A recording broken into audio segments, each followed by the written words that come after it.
Bhakti class. So last few weeks we were discussing about Lord Varaha's pastime, starting from chapter 13. And this week we are going to have the appearance day of Lord Varaha very soon. We are going to have. So I think one day before Nityananda Tridashi, the Varaha Dwadashi. And that is the day Lord Varaha appeared and lifted the Bhumandala from the waters of Garbhodaka ocean. And he also fought with Hiranyaksha and liberated Hiranyaksha by killing him in the battle. So that is how we can see. This week only we have the festival. So till now, we have completed up to chapter 19. And today we'll discuss from chapter 20. So long back in the 5th chapter, wherein Vidura requested Maitreya that please speak about Lord's pastimes, starting with creation pastimes. So then Maitreya elaborately talked about the creation, the primary creation by Lord Vishnu, secondary creation by Lord Brahma. In chapter 10, he talked about Lord Brahma's various creations. Then Brahmaji's prayers and so many things are there. And then in chapter 12, there was a discussion about various different types of creations by Brahma. All of them are kind of summarized. And it was culminated with Swayambhuva Manu's creation. Then there was a question. So please speak about Swayambhuva Manu and his lineage, because the lineage of Swayambhuva Manu is filled with devotees.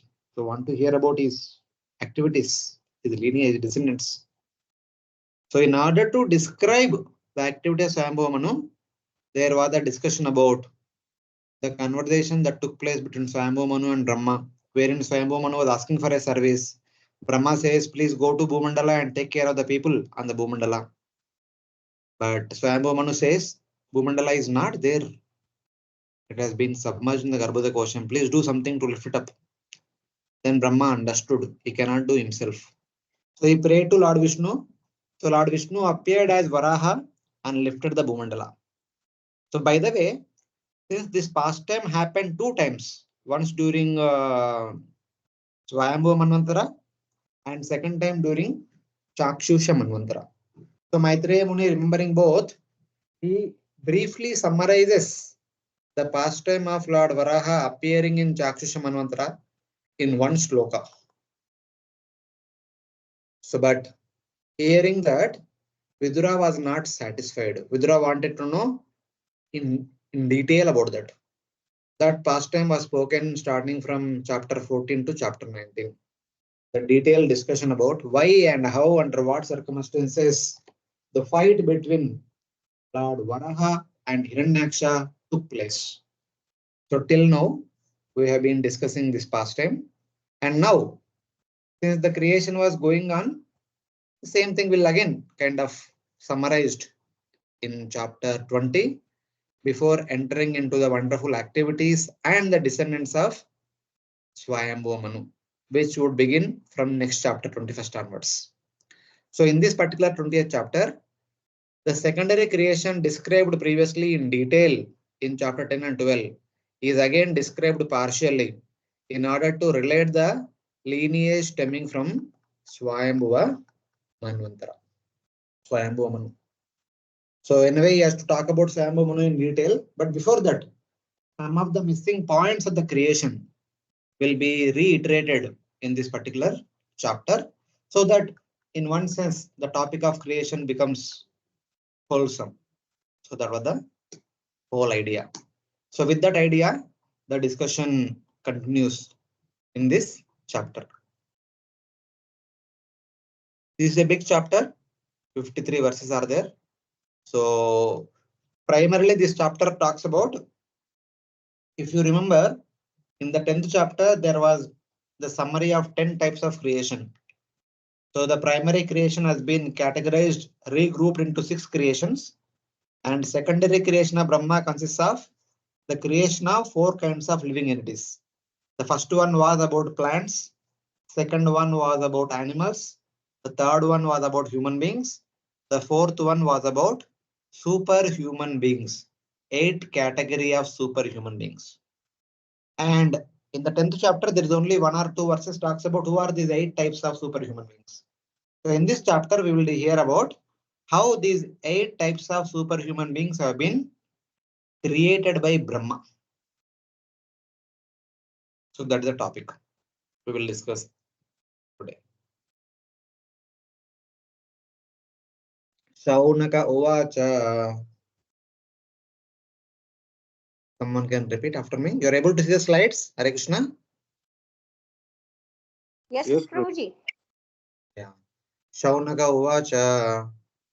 Saunaka Uvacha Mahim Pratishtita Madhyastha. Mahim Pratishtam Adhyastha Saute Swayambhuvo Manuhu. Saute Swayambhuva Manuhu Kani Anvatishta Dwarani. Kani Anvatishtad Dwarani Margaya Varajanmanam. Margaya Varajanmanam. Translation. Sri Saunaka inquired, O Suta Goswami, after the earth was again situated in its orbit, what did Swayambhuva Manu do to show the path of liberation to persons who were to take birth later on? Hare Krishna. So Saunaka Rishi is asking Suta Goswami because in the last chapter, it was Suta Goswami who pronounced Falashruti of hearing this Lord Vara's pastimes. So taking that as a clue, immediately Saunaka Rishi asked the question. And in answer to that, the discussion will go on. O son of Romaharshana Suta, when Swayambhuva accepted the Bhumandala as his shelter, because just now Lord Varaha lifted up, so it is for Swayambhuva Manu. He took it. What did he do to manifest the living beings after the appearance of the Kumaras? How did Swayambhuva Manu continued on living? What kind of activities he performed and what all he did? How did he progress the creation of the universe? That was the inquiry. Pratishtritam means shelter. O son of Romaharshana, what did he do to manifest the Jivas who took birth after Kumaras as a pastime of the Lord? How did he create the more recent living entities? After the creations of Brahma, how did Swayambhuva Manu continued his legacy, following the footsteps of Lord Brahma? So like that. So this is a verse spoken in the previous section. This is from 10th chapter. Shed ime prakrita sarga vaikritan apime shrunum rajo bajo bhagavate leeleyam harimedasa. The 6 creations arise from the Lord's Maya Shakti. They are called Prakriti Srishti. From Prakriti, there appear 6 creations. They are called Prakriti Srishti. Now, hear about the secondary creation arising from Brahma. This is a pastime of Brahma who possesses the Supreme Lord in his intelligence. So later on, all creations of Brahma are grouped into 4. So that is Brahma's creation. That was already indicated previously. And of the 4, 1 will be explained elaborately in this particular chapter. And also, there is summary of 6 creations of Lord's Maya Shakti also. There is a quick summary of this part and a elaborate discussion of this 4th part. So Brahma did 4 creations. One is creation of the 6 types of immovable living entities, Tachujam or Ushtrota, creation of 28 animals, Tirasham, creation of 1 type of human beings, Arvakshrotas, and creation of 8 types of superhuman beings, Devasarga. So this Devasarga will be discussed elaborately in this particular chapter. 8 category of superhuman beings. So while preparing for this chapter, I was remembering in NOD, while discussing the 64 items of sadhana bhakti, one item is whenever we visit temple, we are supposed to do 4 times pradikshina, either around Garbhagruha or around the temple. Generally, we may do 3 times, like we do 3 parikramas around Tulsi Maharani or 7. But NOD says 4 times. And Srila Vishwanath Chakravarti Thakur, in his commentary to that verse of Srila Rupa Goswami in Bhakti Rasam Sindhu, he says that why 4 times? So we need to do 4 times parikrama around temple whenever we visit, so that we will not take birth in 4 kinds of 4 category of living entities. So these are the 4 category of living entities which are primarily done by Brahma. First one is plants. Second one is different variety of animals and birds and aquatics, etc. These are the immovable and movable animals, human beings, and superhuman beings. So if one does 4 times parikrama around the Supreme Lord's temple, whenever we visit, we will become free from the karma bandhan of taking birth in one of these 4 yonis. So we will not take birth in any one of these 4 yonis. So that is the thing. Just I remembered in the morning while studying this. So now Vidura will continue asking some, not Vidura. Shaunaka Rishi is going to ask some questions to Sudha Goswami. Kshatta Mahabhagavata.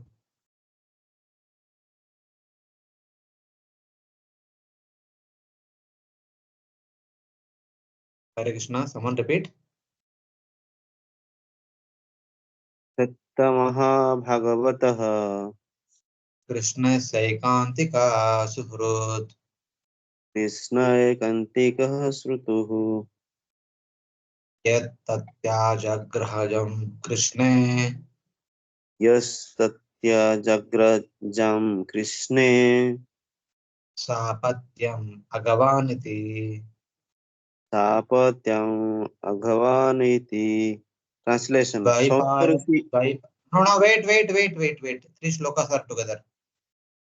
Vaipayanad Anavaro Daivayanat Anavaro Mahitve Tasya Dehaja Mohitveteshya Dehajaha Sarvatmana Shrita Krishnam Sarvatmana Sritah Krishnam Tatparam Chapi Anuvrata Tatparam Sapi Anubrataha Kim Anvaprucham Maitreyam Kimanuvrischam Maitreyam Virajas Tirtha Sevaya Virajastirtha Sevaya Pagamya Savarta Upagamya Kusaprata Asinam Tattvavittamam. Asinam Tattvavitamam. Translation. Saunaka Rishi inquired about Vidura, who was a great devotee and friend of Lord Krishna, and who gave up the company of his elder brother because the latter, along with his sons, played tricks against the desire of the Lord. Vidura was born from a body of Vaibhav and was not less than he.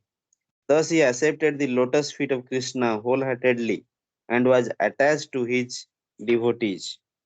Vidura was purified of all passions by wandering in sacred places, and at last he reached Haridwar, where he met the great sage who knew the science of spiritual life, and he inquired from him. Saunaka Rishi therefore asked, what more did Vidura inquire from Maitreya? Hare Krishna. Vidura was the greatest friend and devotee of Lord Krishna, who gave up his elder brother Dhritarashtra along with his son Duryodhana, who would not listen to Lord Krishna's advice since he was an offender. And Vidura, who was born of Vyasa and consequently not less than Vyasa, taking shelter of Lord Krishna with body, mind, and words, Manasa, Vacha, Karmana, he would approach the Lord's devotees. After purifying himself by visiting many holy places for last 36 years, what did he inquire from Maitreya, who was living in Haridwar, who knew about Lord Krishna, Tattvataha? So like that. So they are saying that they are giving an intro of Vidura. So Vidura was such a personality. Since he was the son of Vyasdev, he is as good as Vyasdev. And though he was living with Duryodhana and Dhritarashtra and all, but they would never listen to him. That's why he had to give them up and travel to different holy places, and he met so many holy people. Finally, now he has come to Haridwar and he is with Maitreya. And he must have asked Maitreya many questions, and Maitreya must have spoken many answers. Now we would like to know about what is their further conversation. Because Maitreya is such a great devotee, he knew about Lord Krishna in Satsata completely. Tattva Vittamam. Upagamya Kaukusha Varta Asinam Tattva Vittamam. Tattva Vittamam. Matlab, Maitreya is such a person, he knows the Lord, he knows about the Lord Tattvataha. So he can answer any question of Vidura. So we want to know what kind of conversation that continued between Vidura and Maitreya. Please tell us the questions and answers that took place in the conversation between Vidura and Maitreya. Vidura rejected his elder brother along with his sons, headed by Duryodhana. Viraja means purified of passion. Raja. Since Vidura traveled to so many holy places for so many years, he has no more Raja, Rajoguna or Tamoguna. This was caused by visiting holy places. The holy places also became pure by associating with Vidura. Kushavarta means Haridwar. Finally, he met Maitreya in Haridwar. So Haridwar is called as Kushavarta in Sanskrit. So obviously, when two people met, anybody will want to know what they discussed, what is the topic of conversation between them. So like that. Next verse. Tayo samvadato suta Tayo samvadato suta pravritta hi amalakata pravruttaya hamala katha apo ganga ivagnir apo ganga ivagne hari hare padambujashraya. padambujashraya. Translation.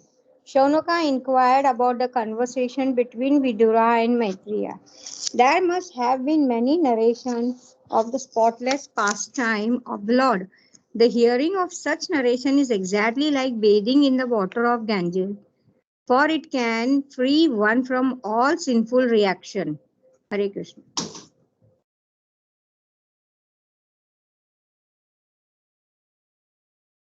The two great souls must have spoken only pure topics about Lord Krishna or the Supreme Lord in general, which destroys sin, like the water of Ganga, which takes shelter of the Lord's lotus feet.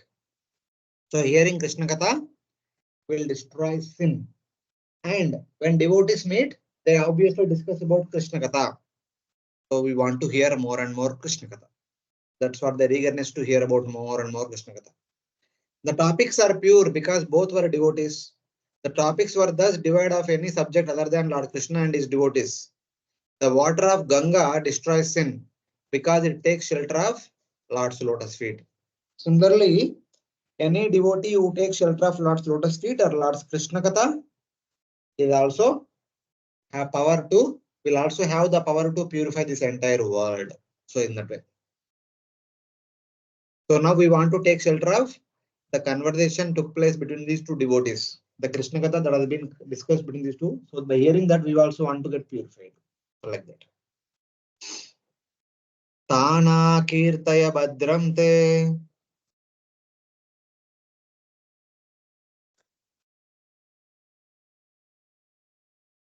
Tana kirtaya te kirtanyodara karmanaha kirtanyodara karmanaha prasajna konu trupyeta Sadhya ko nutruptyetha hari lila amrutam piban. Hari Leela Amrutam Piban. Translation. O Suta Goswami, all good fortune to you. Please narrate the activities of the Lord, which are all magnanimous and worth glorifying. What sort of devotee can be satiated by hearing the nectarine pastime of the Lord? Hari Bol. O Suta Goswami, All auspiciousness to you, Badram Te. Please sing to us the topics of the Lord's activities which are worthy of being chanted. Kirtanya Udara Karmana. Karmana means activities, Udara means that Lord who is full of magnanimity, Udarya. Kirtanya, please sing the glories of that wonderful Lord. What relisher of rasa could be fully satisfied on drinking the nectar of Lord's pastimes? A devotee who is the relisher of Krishna Katha will be satiated by hearing little Krishna Katha? Will not. Wants to hear more and more continuously again and again. So currently our status is also like that. Out of great eagerness to hear, the sages give blessing to Sudha Goswami. Please chant the topics in which there are great pastimes of the Lord. Or please chant the topics of the Lord who has great pastimes worthy of being praised. Please describe the pastimes of the Supreme Lord who performs wonderful activities. Adbhuta Karmana. So like that. They express their eagerness to hear Krishna Katha and that Krishna Katha that took place between Maitreya and Vidura especially. So in that way. Then they say, Evam Ugrashrava Prishta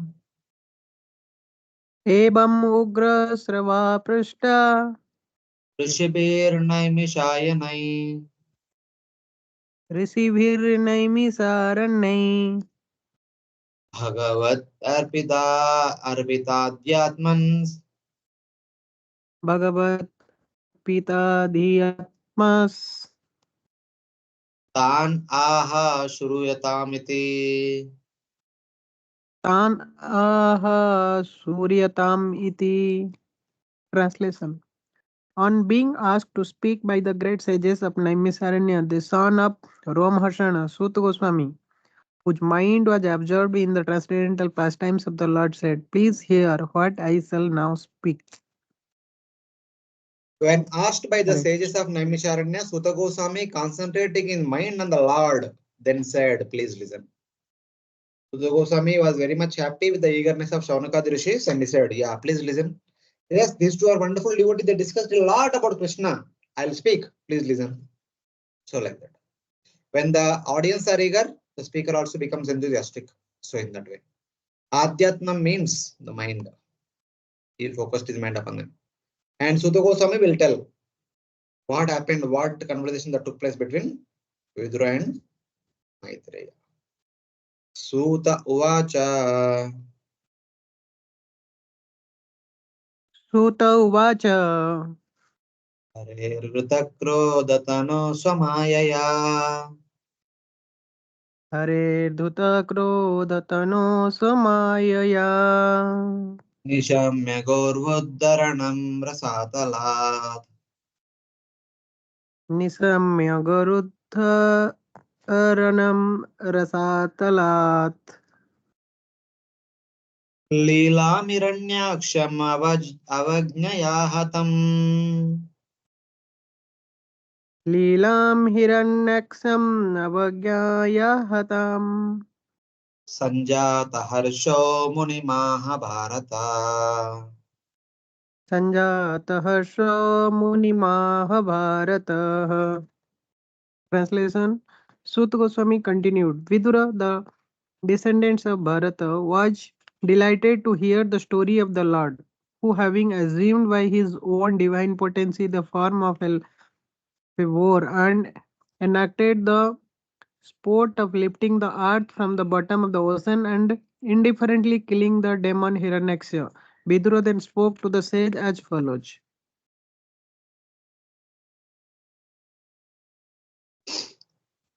O sages, hearing how Lord Varaha lifted the Bhumandala from the Garbhodaka ocean with complete sincerity and casually killed Hiranyaksha, Vidura, with hair standing on end, inquired from Maitreya. Sutta Goswami is telling that after hearing the pastimes of Lord Varaha, how he lifted the Bhumandala casually and how he defeated Hiranyaksha also very casually, how he had a good fight with him and how he liberated him. After reading this entire pastime, the hair of Vidura is standing on end, like he is in full bliss, hearing about his Lord's wonderful activities. Swa Amayaya means with no deceit at all. The Lord eternally situated in the form of Lord Varaha. Trita means situated. Go means the earth, the Bhumandala. Bharata is Vidura. Basically, Lord's form is Lord's form as Varaha is eternally situated. It's not like Lord manifested just for some time. He is there as Varaha eternally in the spiritual world. So, like that.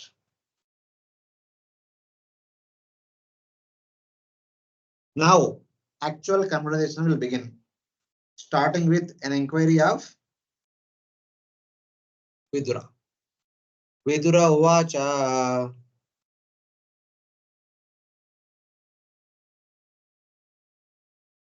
Vidura Vidura Uva Uvacha.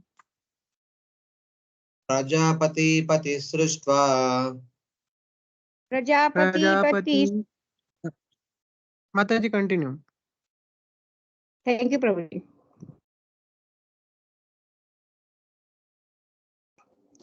Praja Prajapati Sarve. Pati Srush. Yes, Prabhuji. Praja Sarge Prajapatin.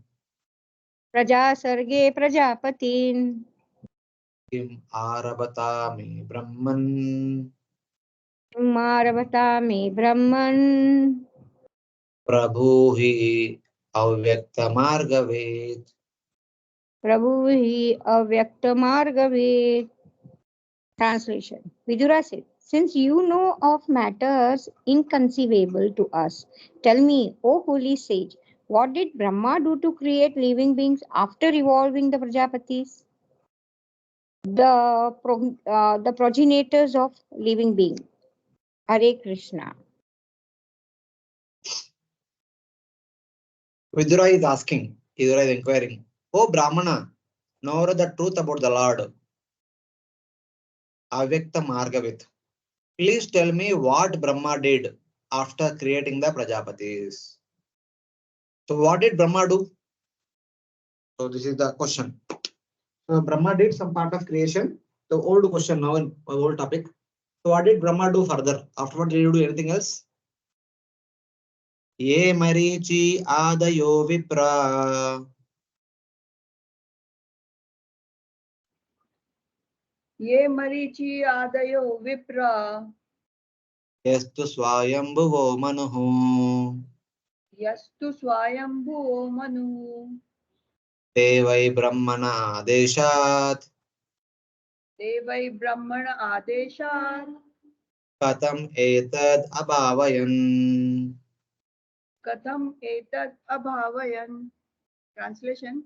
Vidura inquired, how did the Prajapatis, such progenitors of living entities as Marichi and Swayambhuva Manu, create according to the instruction of Brahma, and how did they evolve this manifested universe?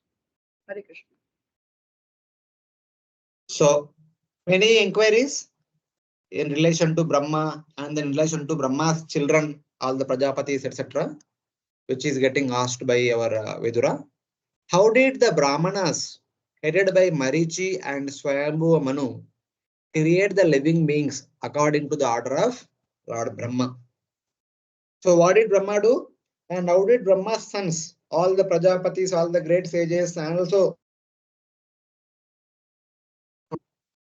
produce progeny and continue the progeny, continue the legacy? What did they do afterwards, basically? Sadvitiya Kimmasrujan.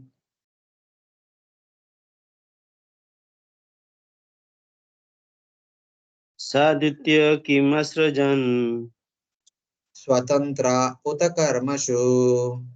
Swatantra Utakarmasu Aho Svet Samhata Sarva. Aho Svit Samhataha Sarva Idam Sma Samakalpayan. Idang Samakalpayan. Translation. Did they evolve the creation in conjunction with their respective wives? Did they remain independent in their action, or did they all jointly produce it? Hare Krishna. So first question was, what did Brahma do? Second question was, what did the sons of Brahma do? The third question is, whether they did on their own or whether they took the help of their wives. How did they produce progeny? Well, in order to produce progeny, whether they did on themselves by their mystic potency or they took the help of their wives. That is the third question. How did they create along with their wives? Did they do this independently or together? Sadvitiya means with their wives. Did they do creation without depending on others, or did they do so depending on many others? Whether the further creation by Brahma's children, all the Prajapatis and Manus and all, it took place on their own or they took the help of their wives and others. That was the inquiry. Like that, 2-3 inquiries were made. As an answer to all these things, now Maitreya will speak about further creations of Brahma. Any questions till now? You are able to follow? Yes, Prabhuji. Yes, Prabhu. Yes, Prabhuji.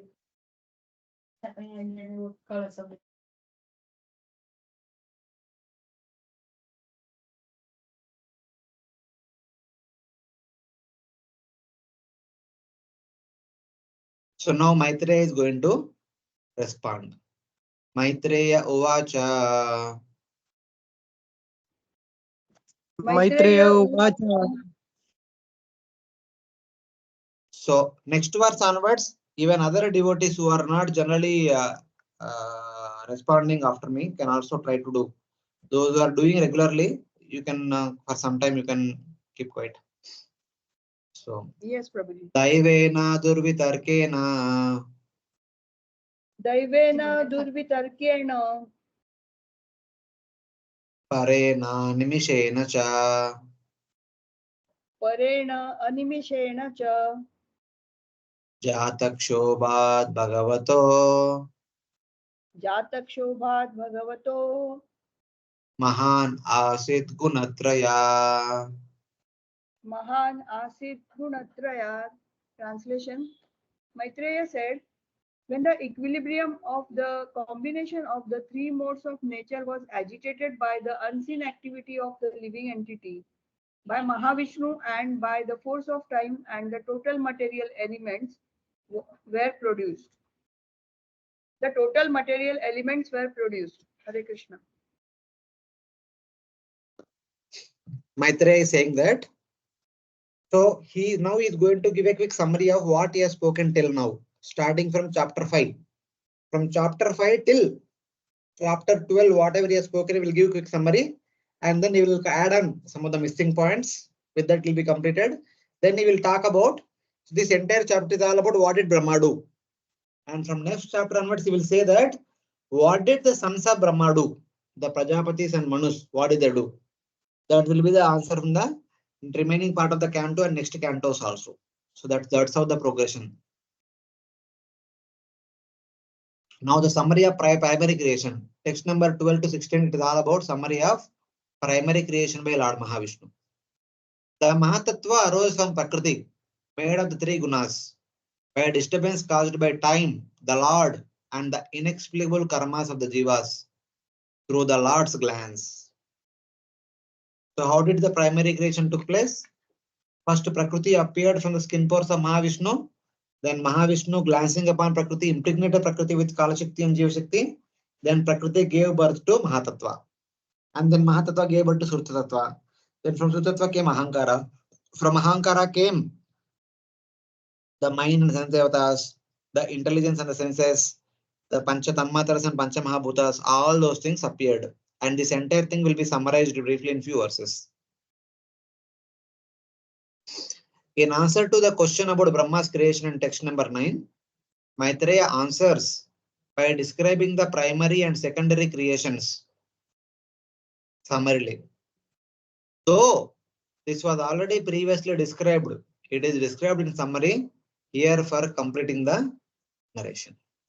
So like that. Prabhuji, Hare Krishna. Mataji. You said Prakriti gave birth to Mahatattva, correct? Thought in the previous somewhere, I thought Krishna glances at the Mahatattva, but I thought he creates the Mahatattva, not Prakriti. No, he did not create Mahatattva. See, kindly pay attention to our discussion now. Even whatever you remembered, whatever you heard in the past. So for the timing, keep it aside. Just focus here. So now we see. Daivena means by the karmas of the jivas. Okay, not here. So basically, Daivena means it has dual meaning. One is by the karmas of the jivas, other one is by the will of the providence. The root of the karmas cannot be understood. Durvitarakena. Prakriti was disturbed by the karmas of the jivas, the desire of the Supreme Lord to create and time. So basically, at the time of creation, when Mahavishnu was sleeping in the Karana ocean, when he wanted to create, from his skin pores there appears Pradhana or Prakriti. It has got two names, both Pradhana or Prakriti.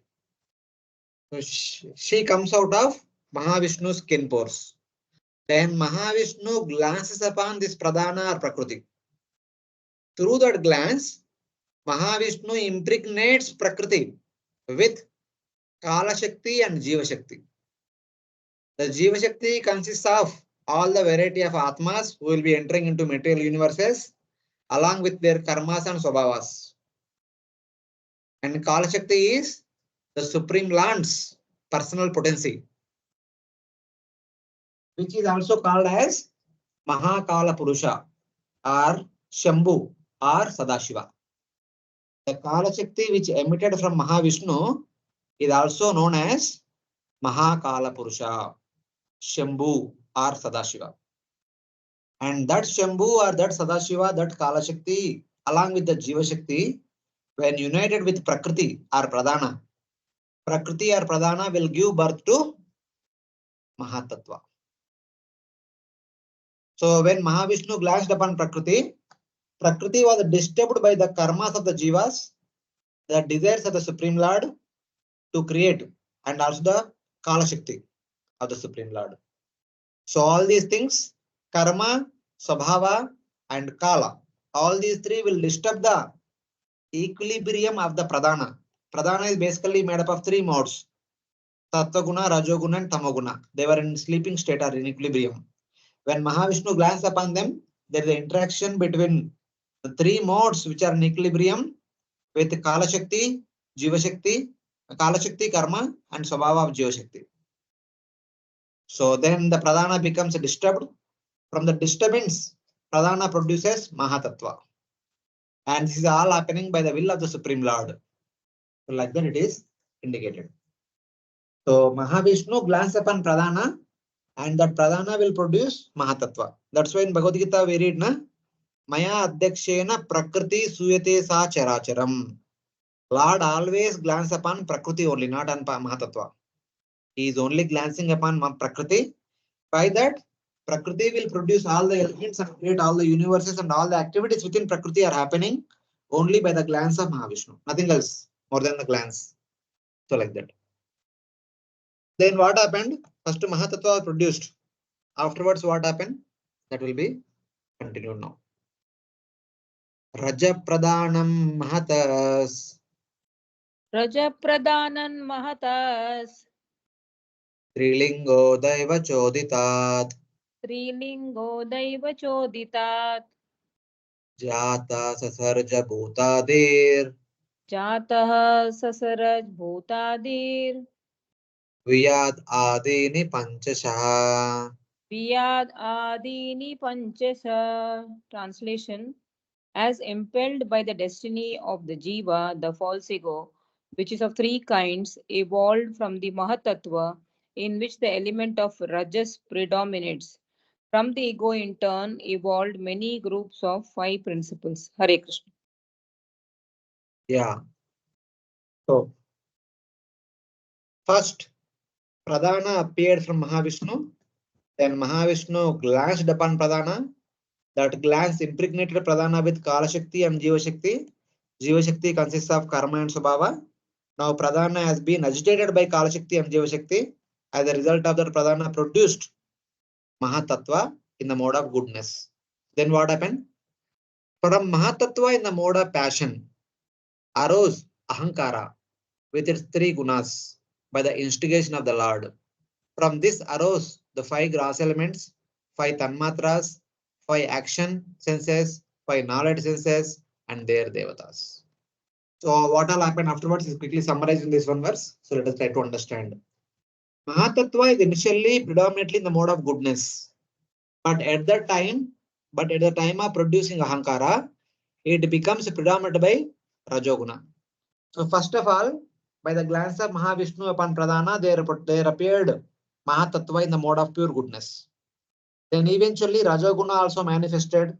Then Mahatattva transforms into Sutratattva. There is another element which is not counted among the 24 elements, but it is also there. That is called Sutratattva. So Mahatattva is equal to our Chetana. Mahatattva is there within our body in the form of Chitta or Chetana. And Sutratattva is there within our body in the form of Prana or breathing. The function that we do known as breathing, which is a direct correlation with the 10 pranas within our body. All these 10 pranas and breathing put together are called as Sutra Tattva. That is the function of Sutra Tattva. And this Sutra Tattva is in the mode of passion. And from this Sutra Tattva, eventually, with the manifestation of mode of ignorance, there appears Ahankara. So like that. This form of Mahatattva is called Sutra Tattva, and from this Sutra Tattva appears Ahankara, consisting of three gunas. So when Ahankara produced, all the three gunas are manifested. And then from Ahankara in the mode of goodness, there comes mind and sense devatas. Ahankara in the mode of passion, there comes intelligence and 10 senses, 5 jnanendriyas, 5 karmendriyas. And then from Ahankara in the mode of ignorance, there comes 5 tanmatras and 5 panchamahabhutas. So like that. Ahankara in ignorance produces panchamahabhutas and their 5 properties. Earth, water, fire, ether, Shabda, Sparsha, Rupa, Rasa, Gandha. And Ahankara in the mode of passion produces intelligence and the 10 senses, 5 jnanendriyas, 5 karmendriyas. Ahankara in the mode of goodness produces mind and the devatas who will be supervising the activities of the 10 senses. So like this, from Ahankara, all these things are produced. So all these things elaborated discussed in the chapter 5, but here Maitreya is briefly telling in summary. Mataji, you understood now? Yes, Is it Prabhuji. clear? Yeah, Krishna. Yeah, Vishnu glanced on Pradhana. That's why I confused it with Mahatattva. Yes, Prabhuji.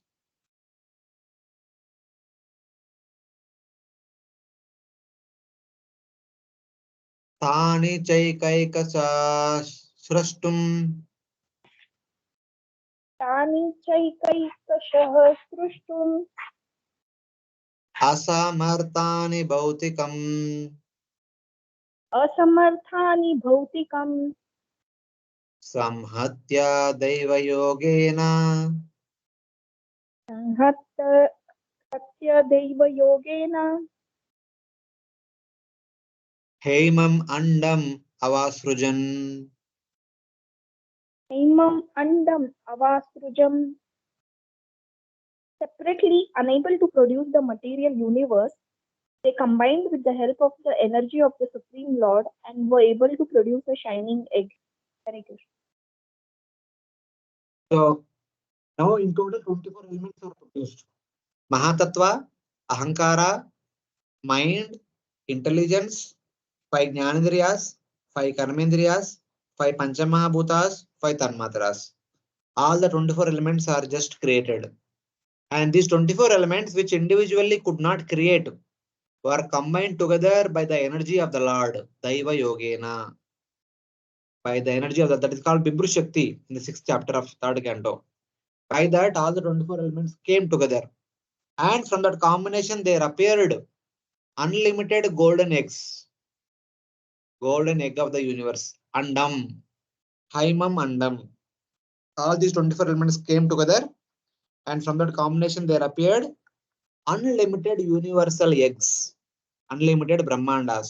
Basically, by the combination of the 24 elements, the universal egg with the empty place inside, it is like empty shell, empty golden shell is formed.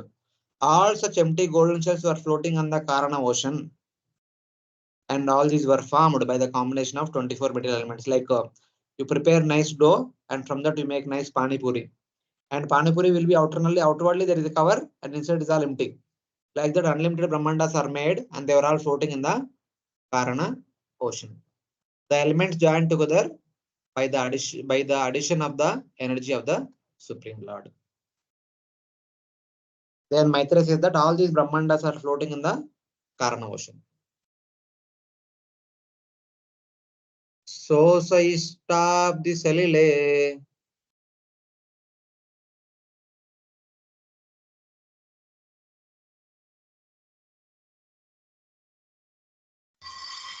Sosaistabit salile.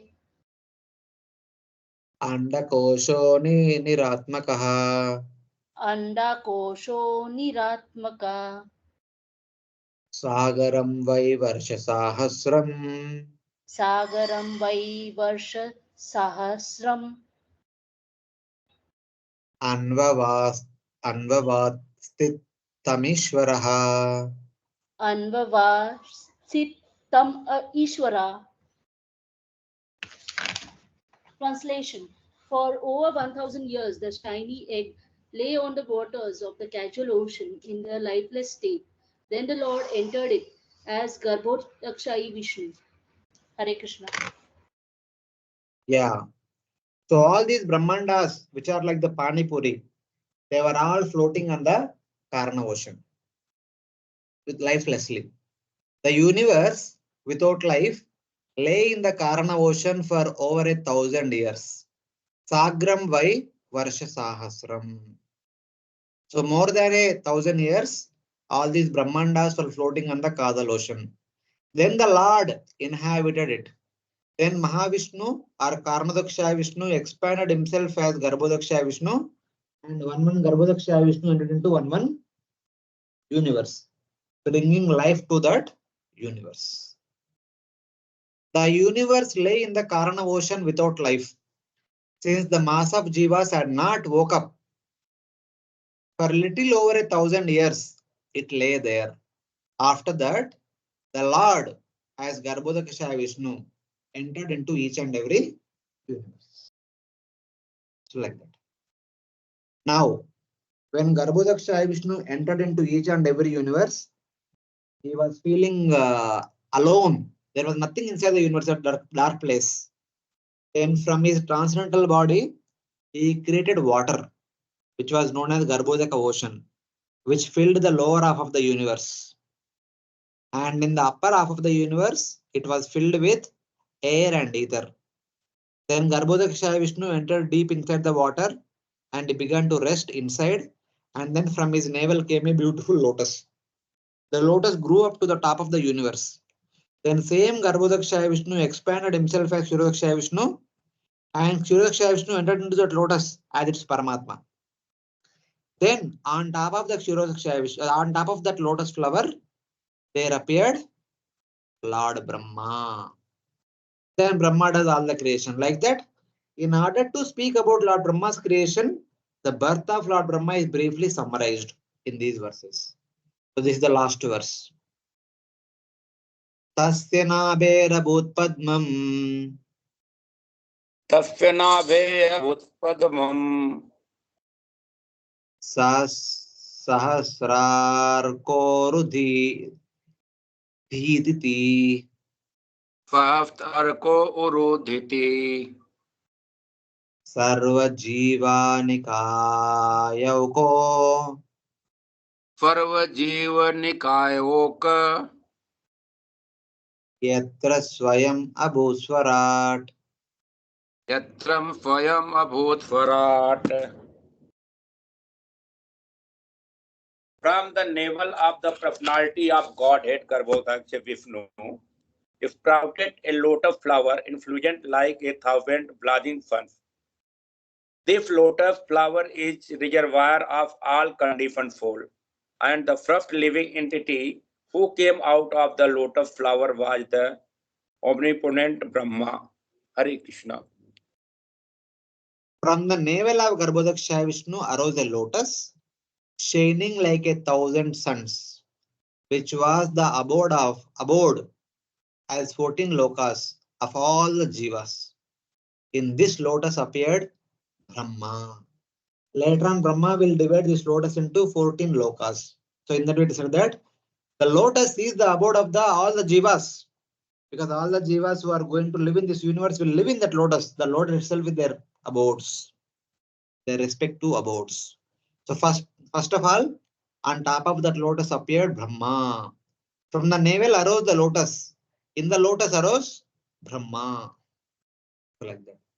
So this is how Brahma's appearance or Brahma's birth has been briefly indicated in these verses. Now, what did Brahma do? Brahma appeared, then he should do something. He cannot be idle. So now let us see. Sonu Vishto Bhagavata.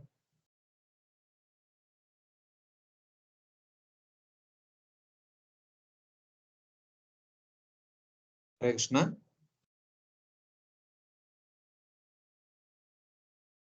Yes, I'll read. So anu vishto bhagavata Yasete Salilashaye.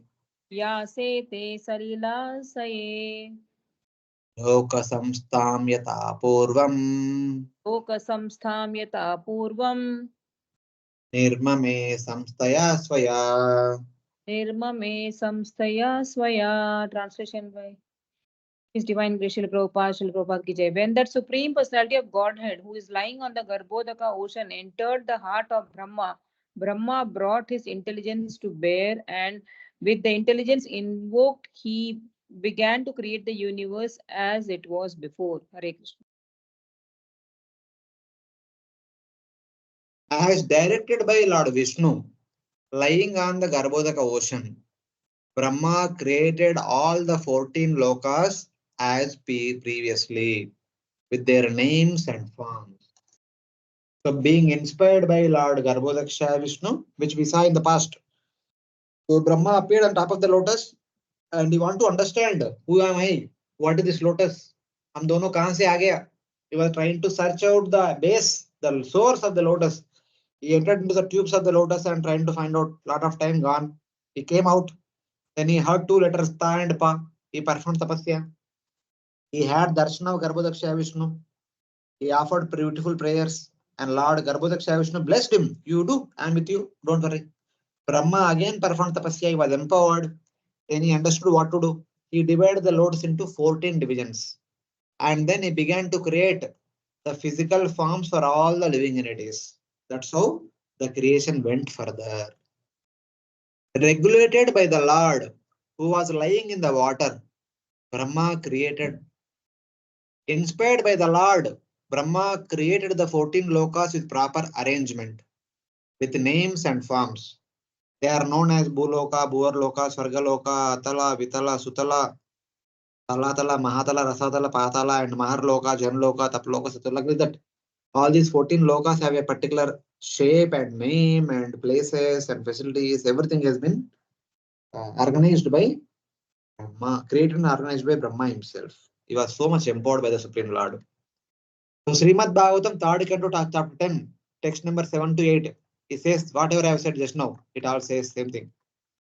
Seeing the lotus on which he was situated spread up to Satyaloka, Brahma thought, I will create the lokas as they were before the destruction from the lotus. So the 14 lokas were there yesterday, and today also I will do the same 14 lokas. Like that Brahma thought. Inspired to do the work by the Lord, Brahma entered into the oil of the lotus. First, he divided it into 3 divisions and later expanded into 14 divisions in order to produce varieties. So Brahma divided the lotus into 3 parts first and later on into 14 parts so that multiple variety can be accommodated in the universe at different places. That's how, being inspired by the Supreme Lord, Brahma manifested 14 lokas in the lotus or from the lotus, we can say. So any questions till now? Able to follow? Raju?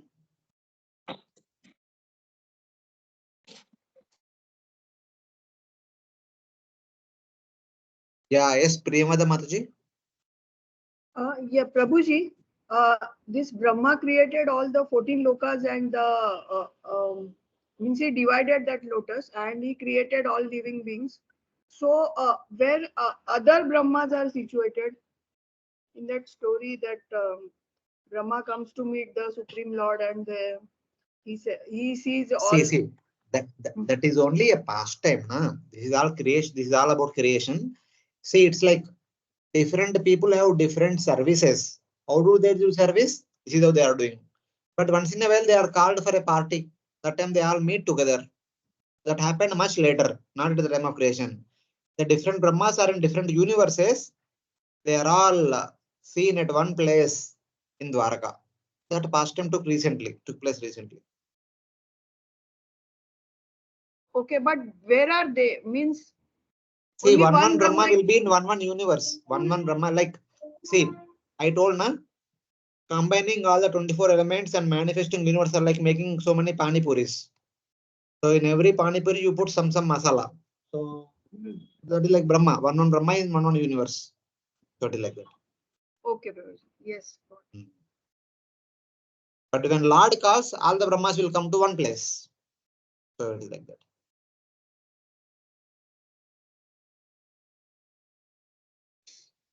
So now, after dividing the lotus into 14 lokas, now Lord Brahma had to create a different species who will live in these 14 lokas. So Lord Brahma's creation already mentioned, but among that, one important creation will be elaborated in this chapter. So let us see how it is, how it does. Sasarja chayaya vidyam Sasarja chayaya vidyam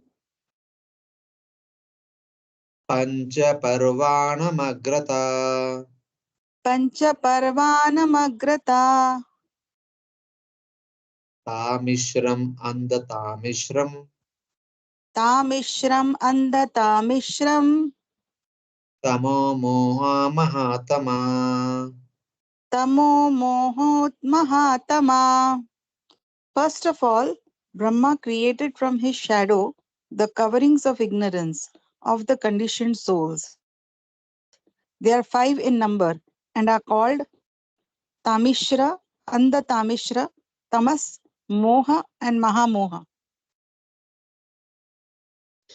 So for the purpose of creating the bodies of the living entities, Brahmaji need 2 types of elements. One type of elements are 24 elements, starting with Mahatattva, Bhutatattva, Ahankara, mind, intelligence, Jnanendriyas, Karmendriyas, Panchamahabhutas, 5 Tanmatras. They are there on the other side. But on the left hand side, you also need 5 subtle elements, 5 most important subtle elements. And these are those 5 things. First, Brahma created ignorance of 5 types by his shadow. Sasarja, Chayaya, Avidyam. What are the 5 types of ignorances? Tamas, Moha, Mahamoha, Tamishram, and Andatamishram. These are the 5 subtle things which are very much required in order to do the creation within this material world, in order to manifest all of our bodies.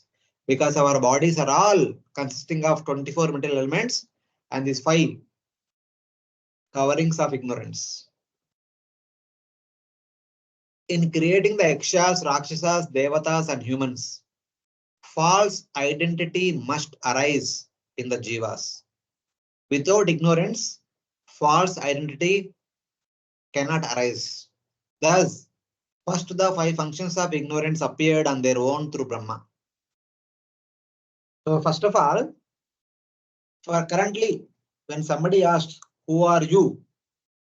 So we have an identity. We give our own introduction. I may say that.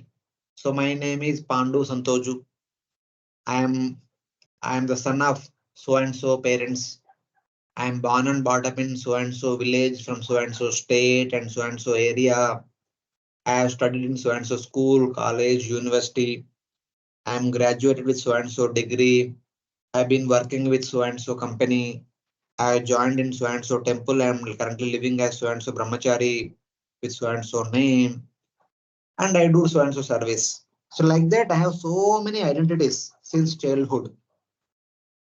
All these identities I am proud of are due to ignorance of my real identity. The first layer upon the soul is tamas. Tamas means ignorance of or forgetfulness of our real identity. Unless until we become ignorant of our real identity, we cannot become familiar with the temporary identity. If I also know about my real identity, I don't acquire a new identity. Because I have forgotten my original identity, I acquire a new identity. The new identity is moha. So what is my new identity? I am human being. I am a boy. I am male. My name is Pandu Santoju and this, that, I am engineer and this, that, so on. These are all moha. Moha means I have acquired a local or temporary identity. I am an illusion. I have forgotten my original identity, but I am living with a temporary identity. That is moha. And then it does not stop there. There is next step is mahamoha. Mahamoha means while I am living in this temporary identity, I make friends with other people who are also in such a temporary identity. And we think that we are eternal. We are eternally friends with each other. We are eternally companions. We are eternally related. That is called Mahamoha. Moha is thinking myself to be a human being and so is Moha. And Mahamoha means thinking the people around me and I'll be living with them eternally. That is Mahamoha, great Moha. And then Tamishra. So I live with my friends and relatives and family members because they are source of my enjoyment. If somebody is causing some difficulty in my enjoyment, causing some trouble to me and or mine, I develop enmity with such people. That is called dvesha, hatred to such people. And finally, all of us, even though we may think that we live eternally, but we know subconsciously or consciously, we all know that there is something called death. So we all make plans. So before death comes, let us try to enjoy as much as possible. That is called Andatamishra or Abhinivesha. Complete absorption in material pleasure. So this is how a jiva is bound in this material world, having forgotten one's own real identity. The real identity is Mamai Vamsho Jiva Loke Jiva Bhuta Sanatana. The Jiva Bhutas who are living in this material world, Jiva Loka, are all my Amshas. We are all an Amsha Paramatma that we have forgotten. So, what do you mean by Amsha Paramatma? Amsha Paramatma means we are eternally in the association of the Supreme Lord and eternally we are the servants of the Supreme Lord. Jivera Swarupai Krishnera Nityadas. This also we have forgotten. So having forgotten that, we are trying to become Ishwaras in this material world. That is because of these 5 coverings. And we think ourselves as the human beings and dog thinks itself as a dog. And cat thinks itself as a cat, tiger thinks itself as a tiger. And rat thinks itself as a rat. And Devatas think themselves to be Devatas, Asuras think themselves to be Asuras. Like that, all different variety of identities will come because of these 5 coverings of ignorance. So like that. Tamas is the original form of ignorance. This verse describes how Brahma created them by tamas, which took the form of a shadow. In succession, tamas, moha, mahamoha, tamishra, and antamishra were all created. All these 5 we appeared from avidya, and they will keep us in avidya, in ignorance. So like that. This we discussed elaborately in the 10th chapter of third canto, and those who are interested can refer to 10th chapter slides once again for more details.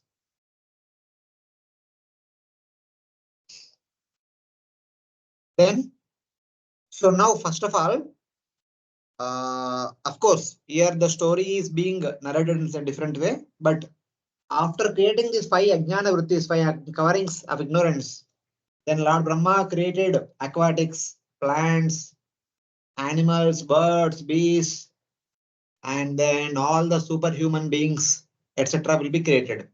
So at this point of time, after creating all the lower species, after creating 5 ajnana vrittis and also the different variety of lower species such as aquatics, plants, birds, and beasts, then Lord Brahma is going to create superhuman beings.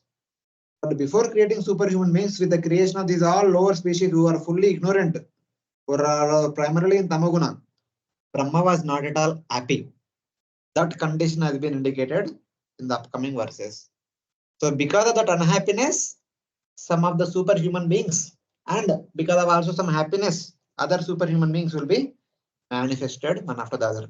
So here, kindly pay attention to the discussion. Whatever is the mentality of Brahma, according to that mentality, a similar kind of creation will be manifested. Similarly, at the time of conception, whatever is the mentality of the parents, the similar kind of children will be produced.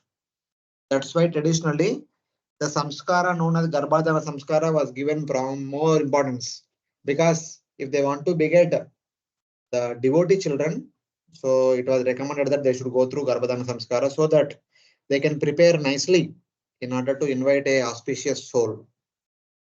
So because the time, the condition, the state of mind, the state of consciousness at the time of conception is very much important in determining the state of consciousness of the child.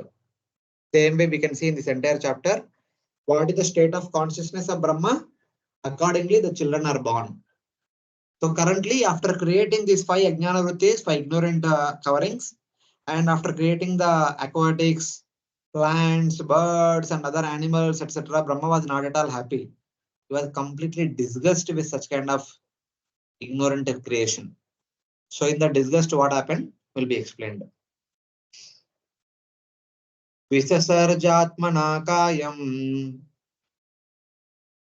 Visasarjama kayam nabhinandam stamomayam nabhinandam stamomayam jagruhur yaksha rakshamsi jagrur yaksha rakshamsi ratrim kshutru samudbhavam.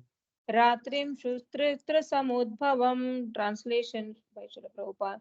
Out of disgust, Brahma threw off the body of ignorance, and taking this opportunity, Yakshas and Rakshasas sprang for possession of the body, which continued to exist in the form of night. Night is the source of hunger and thirst. Hare Krishna.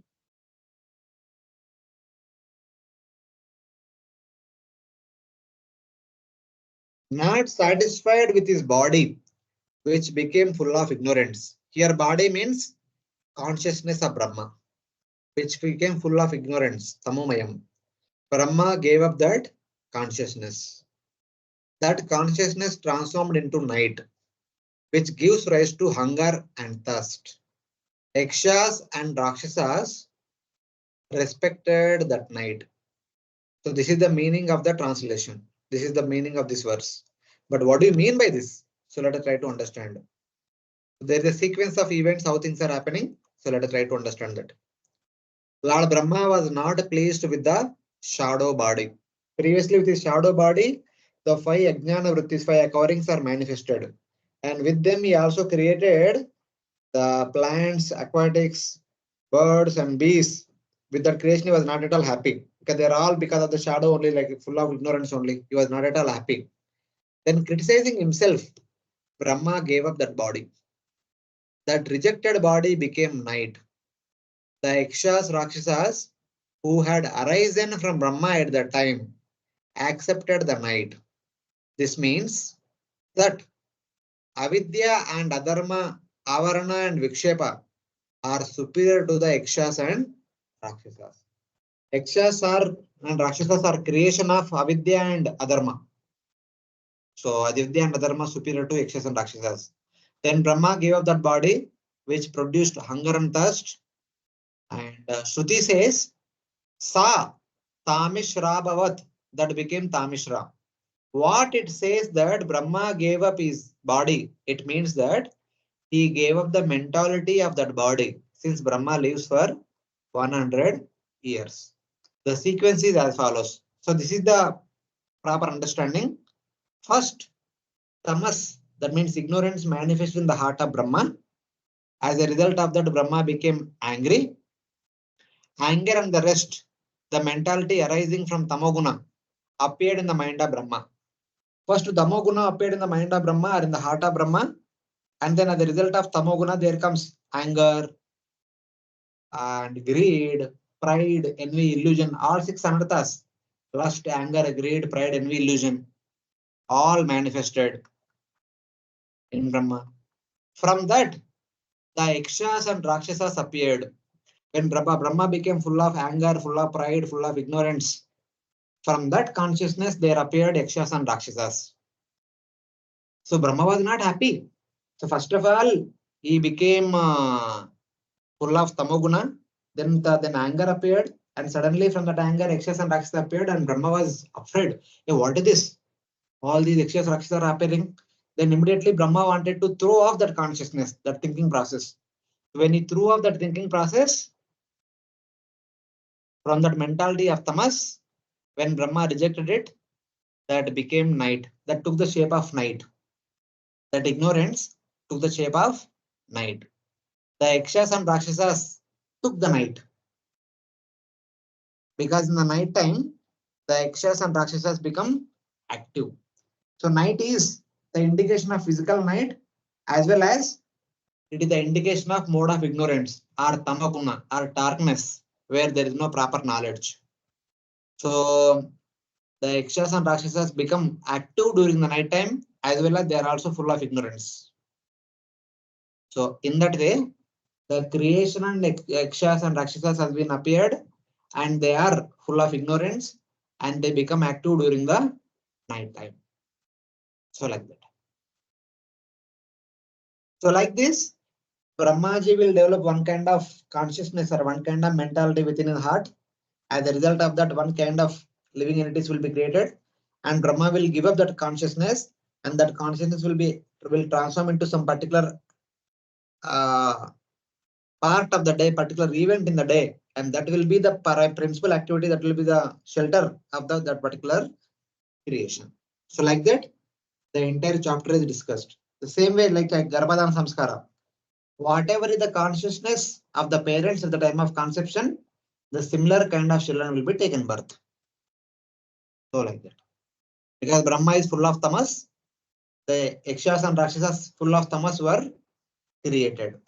And tamoguna is indicative of night, and Yakshas and Rakshasas become very much active in the night time. So like that. Though Brahma accepts and rejects different bodies means consciousness, by his power of yoga to carry out creation, this does not disrupt his life of 100 years. Some also say that even the Devata like Indra accepts and rejects bodies for material enjoyment. So Brahma accepting and rejecting these bodies does not mean that Brahmaji dying and taking birth, not like that. Brahmaji is just giving up one kind of mentality, one kind of thought process. So like that. That will not hamper his lifespan. So like that. So now, so Yakshas and Rakshasas were created and they accepted night as their playground. Daytime they sleep, nighttime they become active. Then what did they do? Shutrubhyam upasrushtaste.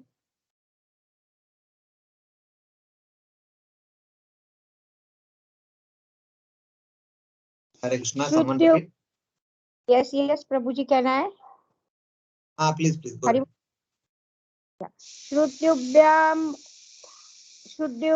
upasrushtaste Tam jagdum abhidudruvu. Tam jagdum abhitut dhruvu. Ma rakshayitainam jakshadvam. Marakshaitaina jakshvatnam. Iti uchukshutrut ardita. Iti mo iti Mitityukshutu Arditita. Translation. Overpowered by the hunger and thirst, they ran to devour Brahma from all sides and cried, "Spare him not, eat him up." Haribol.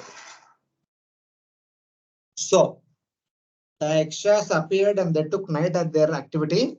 But as soon as they were born, they were feeling lot of hunger and thirst. They are born with hunger and thirst. That is the activity of night. So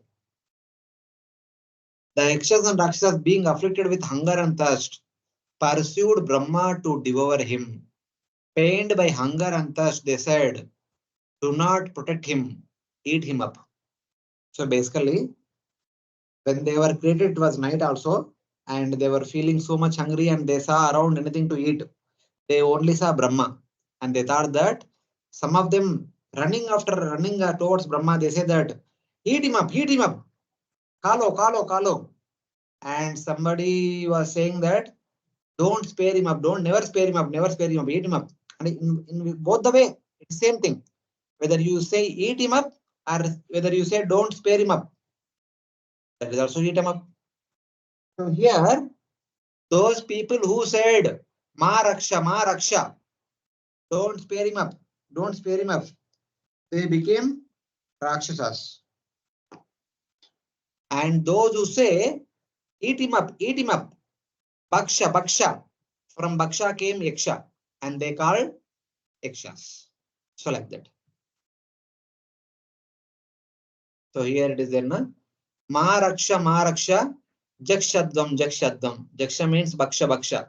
Bhaksha also became Yaksha. Those who said Jaksha, they became Yakshas. Those who say ma raksha, they became Rakshasas. So like that, two parties. They ran after Brahma to eat him. Some said, do not protect ma raksha. They became Rakshasas. Do not protect him out of compassion. Others said, heat him up. Jaksha, Yaksha. Jaksha means eat or to love. So like that. This is how the people out of unable to tolerate the hunger and thirst, they ran after Brahma. And while running, they were saying, some of them are saying that ma raksha and Jaksha. And they became Rakshasas and Yakshas.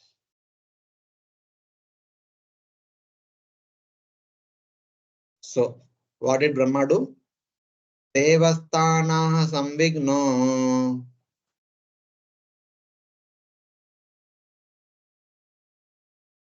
Please, someone. Devasthana Samvigno. Mamam Jaksha Rakshata. Mamam Jakshat Rakshata. Aho me Yaksha Rakshamsi. Aho me Yaksha Rakshamsi. Praja Yuyam Prabhuvita. Praja Yuyam Bahuvita. Translation. Brahma, the head of the demigods, full of anxiety, asked them, "Do not eat me, but protect me. You are born from me and have become my sons. Therefore, you are Yakshas and Rakshasas." Hare Krishna. Right, and Brahma said, O Yakshas and Rakshasas, you are my sons. Do not eat me, but instead protect me. Brahmaji requests them. Devaha means Brahma. Do you eat me but protect me? Aho indicates astonishment. O Yakshas and Rakshasas, you are coming to eat me up? Your father, your protector, your creator? So what is this? Is not at all befitting. So somehow Brahmaji convinced them to go back, and Brahmaji told them to eat something. So kindly understand, as soon as they were born, they looked around, they saw Brahma in front of them, they ran towards eating of Brahma himself. And the Yakshas and Rakshasas, who are those who are known as the man eaters. Their food is, they not only eat animals, they also eat human beings. Here, these people at the beginning only is going to eat Brahmaji because they are so much hunger, they can't tolerate hunger. That's why they eat up anyone and everyone who are in front of them. That's why if you see the entire Ramayana, we all talk about all the people who are eating up, even the rishis also. In Dandakaranya, all the Rakshasas, they would eat all the rishis. And they are all Rakshasas. If you want to know more details about Rakshasas, please read Ramayana. Ramayana talks about Rakshasas, especially the Aranyakanda. Aranyakanda talks about all the Rakshasas. Even the Yuddhakanda also. Then the entire Ramayana, that Lanka is all filled with Rakshasas only. More details you can get in the book. So that is all about Rakshasas creation. Any questions till now? You are able to follow, Hare Krishna? Hare Krishna, Prabhu. Hare Krishna, Prabhuji.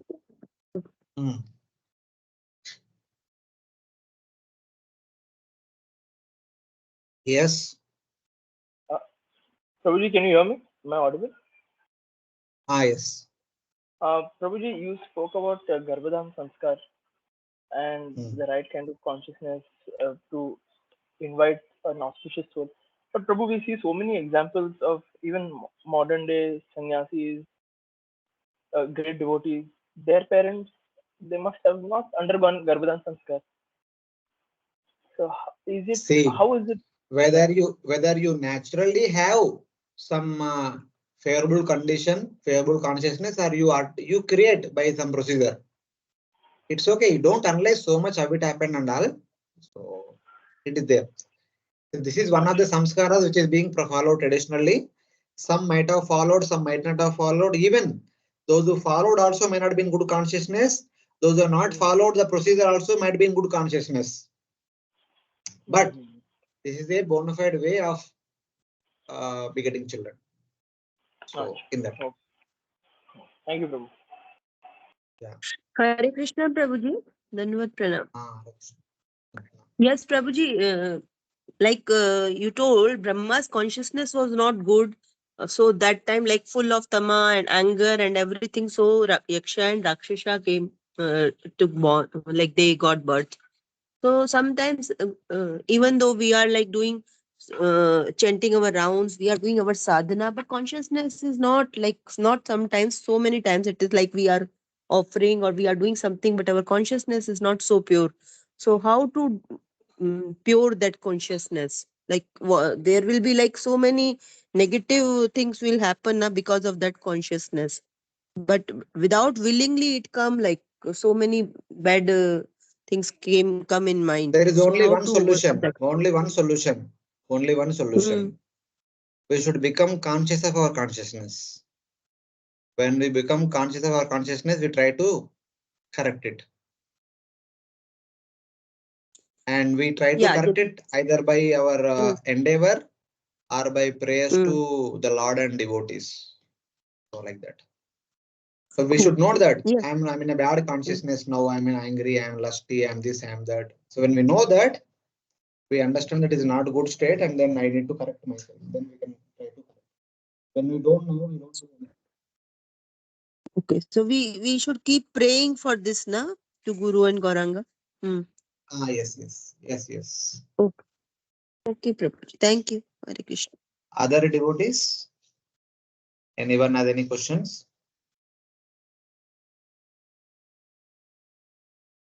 Okay. If there are no questions from other devotees, let us go ahead. Devata Prabhayaya. Devata Prabhayaya.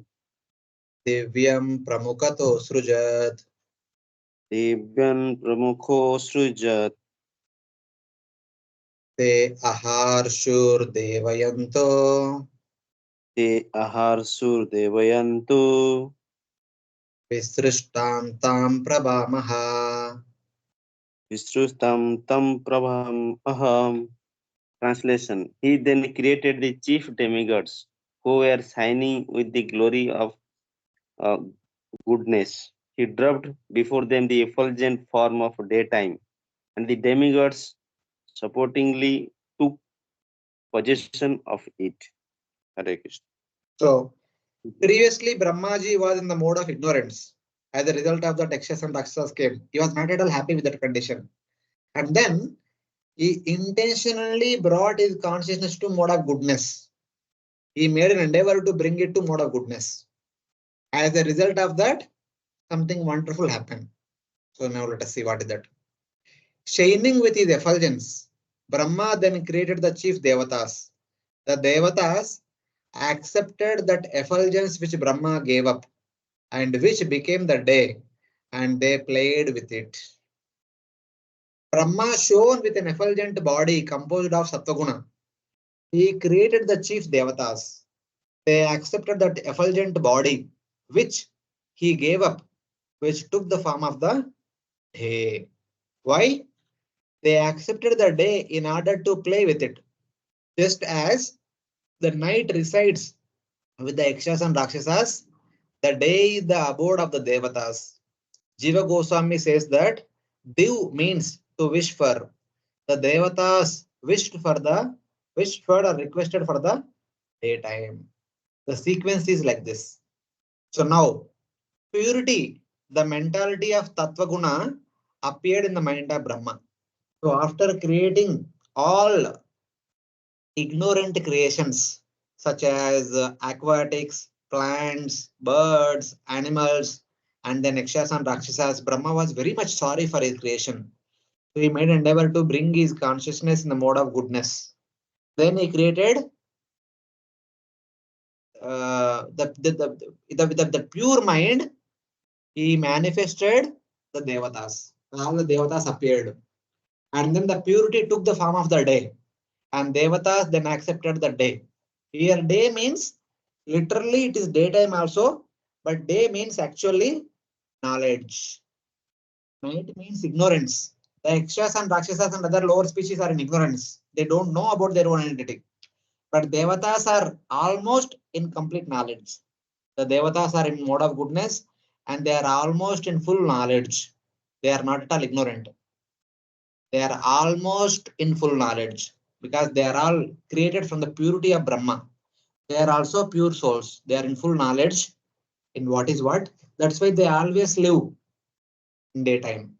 Yanisha Sarabhutanam Tasyam Jagat Samyami. It's like that.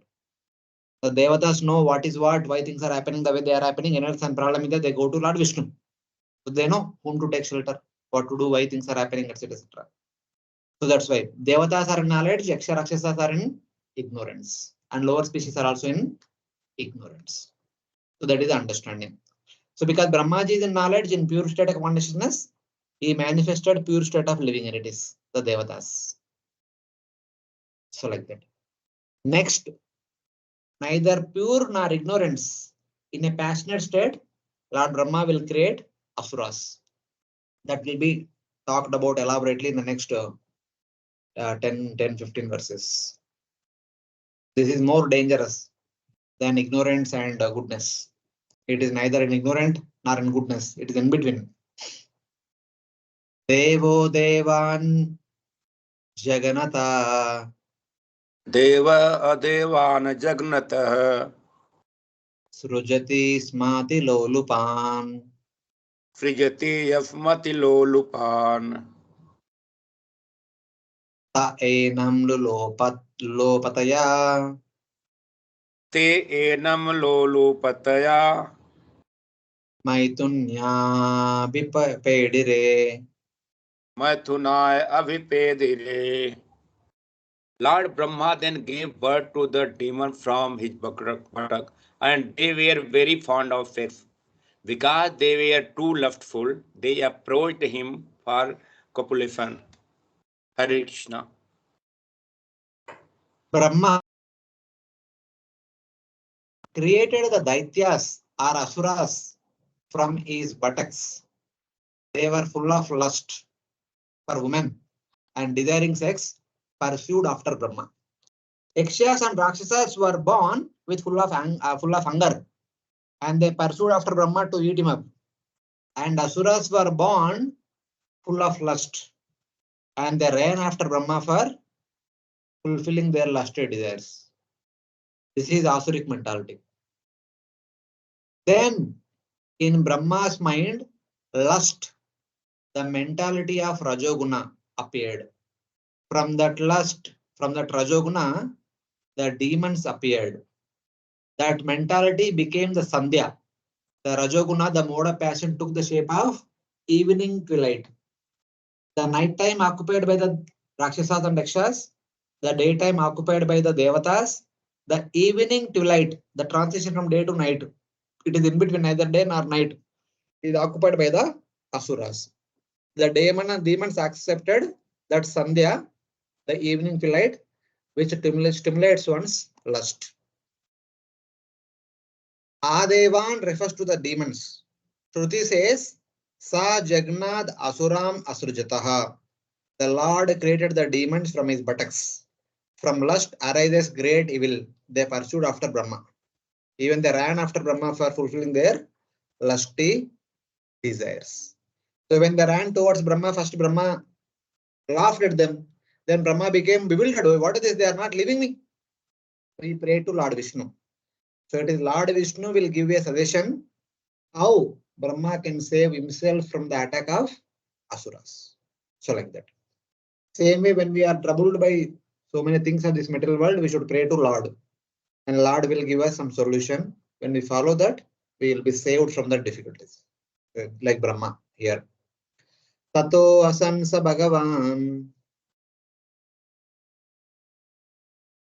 Tatto Krishna. asansa Bhagavan.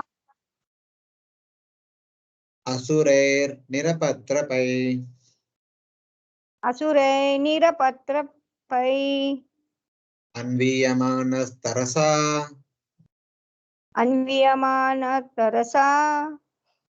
Kruddho Bhita Paraparat. Kruddho Bhita Parat Parat. Translation. The worshipful Brahma first laughed at their stupidity, but finding the shameless Asuras close upon him, he grew indignant and ran in a great haste out of fear. Haribol. Brahma first laughed, and then on being pursued by the shameless demons, he became angry. Becoming frightened, Brahma fled. Parapatat means Brahma fled. Where he could, how far he can run? The Asuras will never leave him. Ta upavrajya varadam.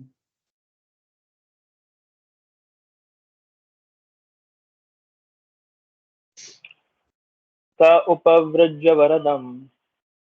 Prapannarti haram harim. Prapannarthi haram harim. Anugrahaya bhaktanam. Anugrahaya bhaktanam. Anurupatma darshanam. Anurupatma darshanam. Translation: He approached the personality of Godhead who bestows all boons and who dispels the agony of his devotees and of those who take shelter of his lotus feet.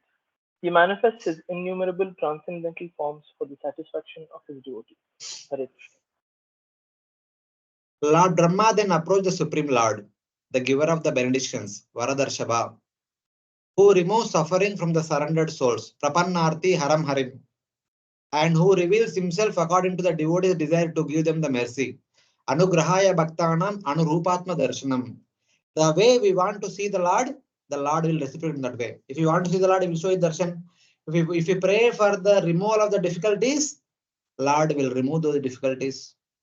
Whatever the reason may be, we approach for the Lord will reciprocate accordingly only. If we approach Lord for fulfilling some desire, Lord will fulfill the desire. If we approach the Lord for some seva, Lord give us some seva. So like that. Brahma mentally approached the Supreme Lord and then made a request. While running out of fear of Asuras, he was praying to Paramatma, he was praying to Supreme Lord. This is understood but not stated. So what kind of prayer Brahma did unto Supreme Lord? Payimam Paramatmamste. Pahimam paramatmaste. Presanena Sruja Prabhu. Presane nasrujam. Prabhu. Ta ima yevitum papa Ta ima yabhitum papa upakramanti mam prabho. upakramanti mam prabho. Translation: Lord Brahma, approaching the Lord, addressed him thus: My Lord, please protect me from these sinful demons who were created by me under your order. They are infuriated by an appetite for sex and have come to attack me. Hare Krishna. O Supreme Lord, O Lord, by your order, I created the offspring, but these sinful beings are chasing me for sex. Please protect me. So Lord Brahma is saying to Lord, so my dear Lord, आपका इच्छा अनुसार मैं इनको produce किया, but they are running after me. Please save me. So like that. They desire sex even though I am a male person. So like that. Tameka kila lokanam.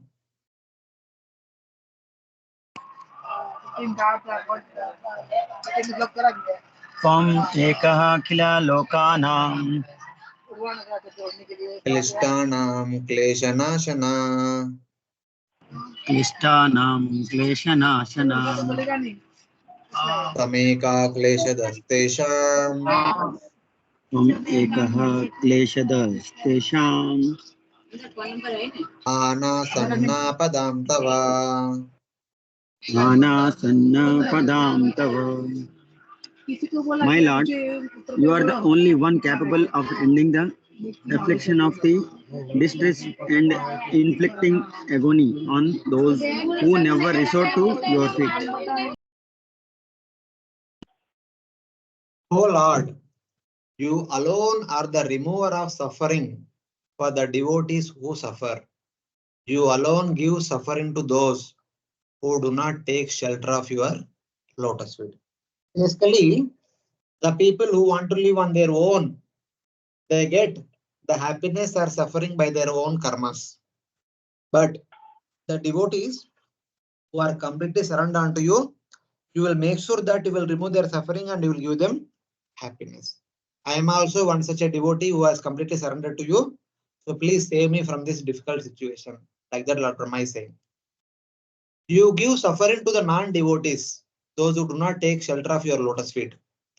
This implies you destroy the suffering of the devotees, those who take shelter of your lotus feet.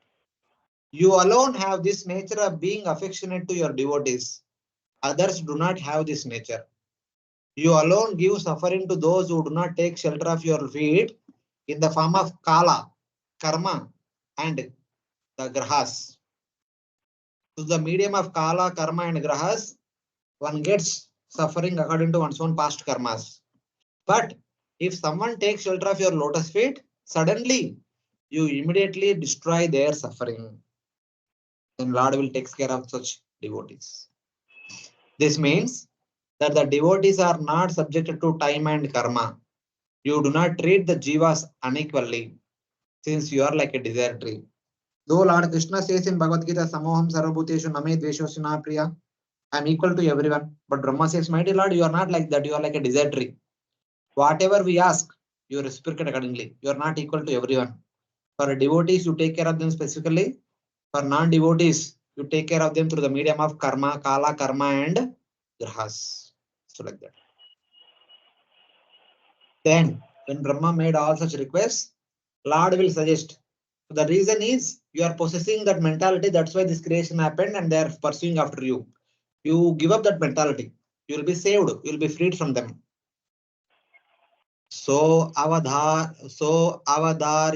karpanyam. So vadaryasya karpanyam Viviktadhyatma darshana. viviktadhyatma darshanah Vimunchatma tanum ghoram. vimunchatma tanum ghoram Iti ukto vimochaha. ukto vimochaha vimochaha. Translation: The Lord, who can distinctly see the minds of others, perceived Brahma's distress and said to him, cast off this impure body of yours. Thus, commanded by the Lord, Brahma cast off his body. Sorry बोल प्रभु जी बहुत disturbance आ रहा है lot of disturbances, Prabhuji, can't hear at all.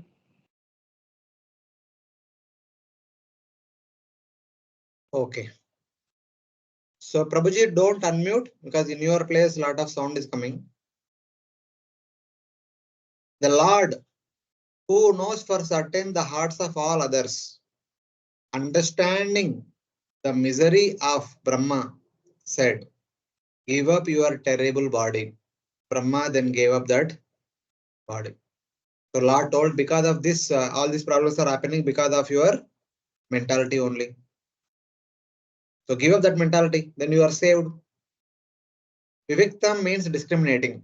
The Lord has knowledge of others' hearts very accurately. Having told Brahma to give up the body, Brahma did so. So Lord told him to give up that body, Brahma did, given up that body. As a result of that, the night will take the form of evening twilight. And the Asuras, instead of running after Brahma, they will run after that evening twilight. Because for Asuras who are full of lust, the evening twilight will appear as the beautiful woman. That is what is discussed in the next 3 verses. So no one repeat after me. I'll just reset. Let us do quickly. Tam Kwanakcharanambojam Mada Vivala Lochanam Kanchi Kalapa Vilasad Dukula Channarodasam Anyonya Slesha Yotunga Nirantara Payodaram Sunasam Sudvijam Snigda Asalilavalokanam Guhantim Vridayatmanam नीलाललक वरुतिनीम उपलभ्यासुरा Dharma survey सम्मुमुहु स्त्रियम. So what they saw when Brahma gave that mentality that appeared to be like a beautiful woman. This is the description of that beautiful woman. Actually, it was evening twilight. It was not woman. But they are, because they are full of lust, they are seeing the evening twilight as a woman. The lusted demons imagined the twilight to be a woman and were delighted. They said, "The ankle bells on our feet are jingling, our eyes quiver in intoxication, our hips are covered with fine cloth and a belt, our breasts are raised, her nose and teeth are beautiful, and her smile and glance are affectionate. Is she covering herself with the edge of her cloth out of shyness? The locks of her hair are black." In this way, the demons became bewildered by the twilight, whom they imagined was a woman. So verse 37 explains that this woman was imaginary. If you see, okay, 37 later on it will say, but some muhuhu striya, they became bewildered, thinking her to be a woman. So in text number 37, Matva Muda Diyam Shriyam, they considered her to be a woman out of Muda Diya, out of ignorance, out of full of lust. So verse 37 explains that this woman was imaginary. They took the twilight to be a woman. They imagined the sound of birds returning to their nest in the evening in the twilight to be the sounds of her ankle bells. They imagined the clouds with specific shapes to be the woman's feet, eyes, hips, and breasts. Payodhara suggests this, which means Payodhara means a cloud as well as the breast. The pink color of the sunset was her pink dress. Prodasa can mean the hips as well as a blank of clouds. The disappearance of the clouds was her act of hiding in shyness. Her smile and glance were like a small amount of the sun's rays. Her black hair, extending from her head to the feet, was a towering black cloud. So like this, what they are seeing in the evening sunset time, lot of clouds and birds are running back to their nests and so many things are there in the sky. And they are seeing all this evening beautiful scenic thing and they are considering it to be a woman. Oh Vidura, the demon thinking of the twilight as a woman became bewildered. Some mumuhu, they are completely bewildered. So like that. Then what happened? They began to speak to her. They were not only looking it out of astonishment and they are all speaking to her. Aho rupam mahodairyam, aho asyanavam vayaha, madde kamayamananam, akameva visarpati.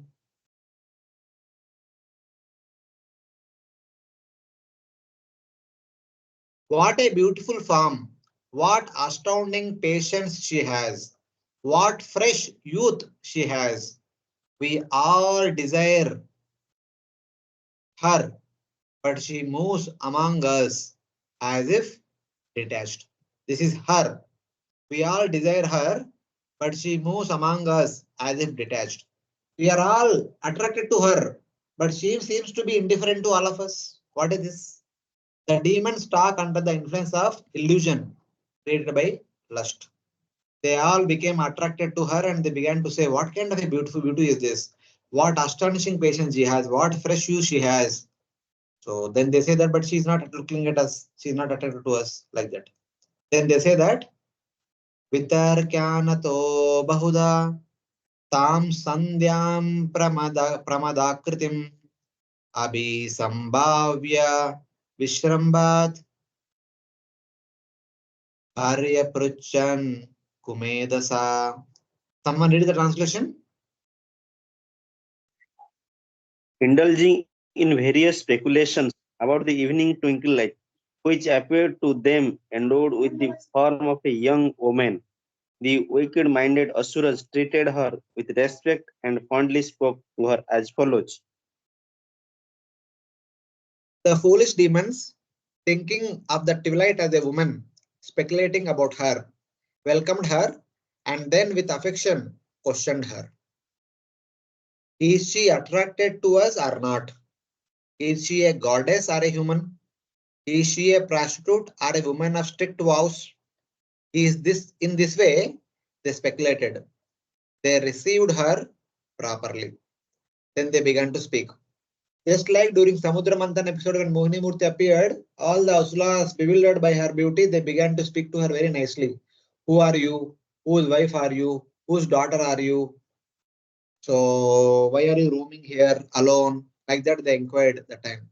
Same way here they are also inquiring. Kasi kasyasi ramboru kovartastetra bhu bhamini rupadravina padena Durbaganno Durbaganno Vibhadyase. Read the translation. Can I, Prabhuji? Yes. Thank you. Who are you, O pretty girl? Whose wife or daughter are you? And what can be the object of your appearing before us? Why do you tantalize us, unfortunate as we are, with the priceless commodity of your beauty? Hare Krishna. So they are asking her identity. Oh, beautiful woman, who are you? Whose daughter are you? Why are you in this lonely place? Why do you torture us, unfortunate beings, by putting your priceless beauty for sale? They are the various questions they are asking her. Your beauty is a priceless artifact. It is to be sold, but instead you give us pain by not selling it.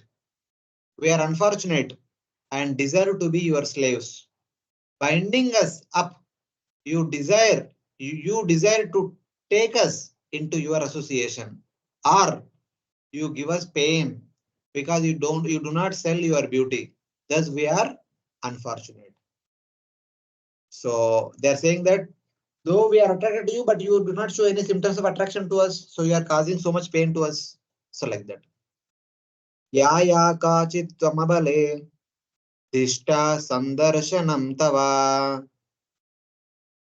pustu no shiksha mananam kanduka kridaya manaha.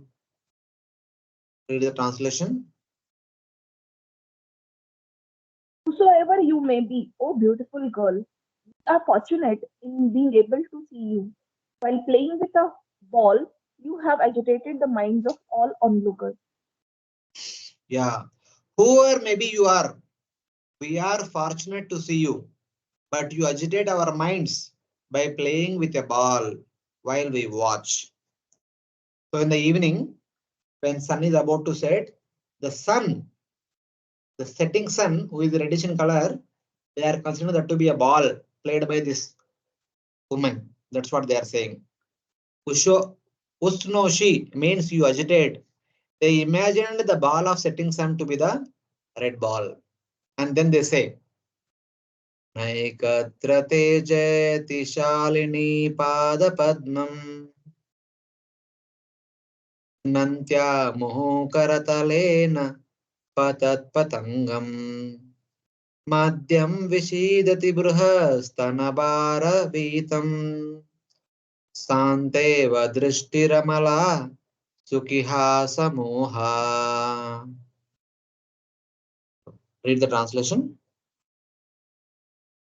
Oh, beautiful woman, when you strike the bouncing ball against the ground with your hand again and again, your lotus feet do not stay in one place. Oppressed by the weight of your full grown breasts, your waist becomes fatigued and your dear vision grows dull, as it is where. Pray braid your comedy hair. Hari Bol. O praiseworthy woman, you play by striking the bouncing ball with your hand again and again, and in doing so, your feet do not stay in one place. It seems you are tired with your thin waist, fatigued, bent because of the weight of your breast. Your glance is pure and languid, and your hair is beautiful. This verse describes her playing with a ball. O praiseworthy woman, your feet do not remain still. Patat patangam means a bouncing ball and the setting sun. It appears languid, Shranta, because of playing ball. Your hair appears splendid, being bound up. Basically, till now they are looking at evening and they began to assume that he is not attracted to us, so much attracted to us. When they began to inquire from her, saying that who are you, why are you standing here alone? Then they began to say that they are playing with a red ball, the evening sunlight, and you appear so beautiful with the playing thing. So like that, they are continuing to describe more and more. But in the Bhagavatam, this is the last loka. They are stopping here. Then Brahma's creation will be discussed further. So basically, so when one becomes attracted to the beauty of this world, they lose what it is also, what its real identity also. So one will be attracted to the external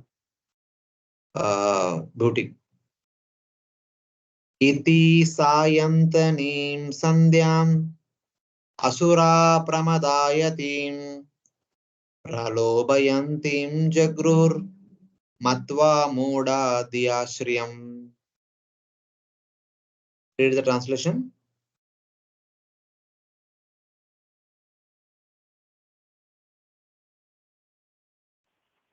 Translation: The Asuras, clouded in their understanding, took the evening twilight to be a beautiful woman showing herself in her alluring form, and they seized her. In this way, the foolish demons, Modadiya, accepted the twilight, evening twilight, which stimulates lust to women of lusty conduct. They imagined the twilight to be women of lusty conduct. So that's how they became attracted to her. So this is how the Asuras are possessed of mode of passion, and they are mainly interested in association with opposite sex. So this characterizes Asuras. The Rakshasas are interested in eating flesh. That characterizes them. So that is over. The creation of the Yaksha Rakshasas is over. Creation of the Devatas, creation of Asuras. Now the fourth creation of Gandharvas and Apsaras. The Rakshasas was night time, the Devatas was daytime, and Asuras was evening time. The Gandharvas and Apsaras was full moon night. So among all the different nights, full moon night is a special privilege. That full moon night is accepted by the Gandharvas and Apsaras. So in that way it is described. Prahasya bhava gambiram jigranthyatmanamatmana kantya sasarja bhagavan gandharvapsarasam ganan. Read the translation. With a laugh full of deep significance, the worshipful Brahma then evolved by his Loudly. own.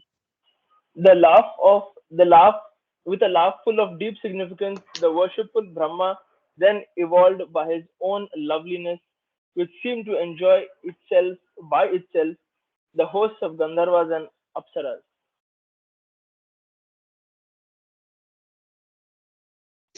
Smiling to reveal his inscrutable intention, Brahma then created the Gandharvas and Apsaras by his beauty, which he had relished.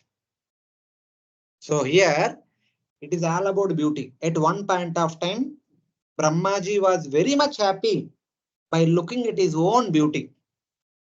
So in that happy condition, by looking at his own beauty, there appeared the beautiful Gandharvas and Apsaras. Gandharvas and Apsaras are known for being beautiful. When Brahma remembered beauty, the Gandharvas appeared and the beauty became the moonlight. Then Brahma's beauty became the moonlight. The Gandharvas accepted the moonlight, especially the full moonlight.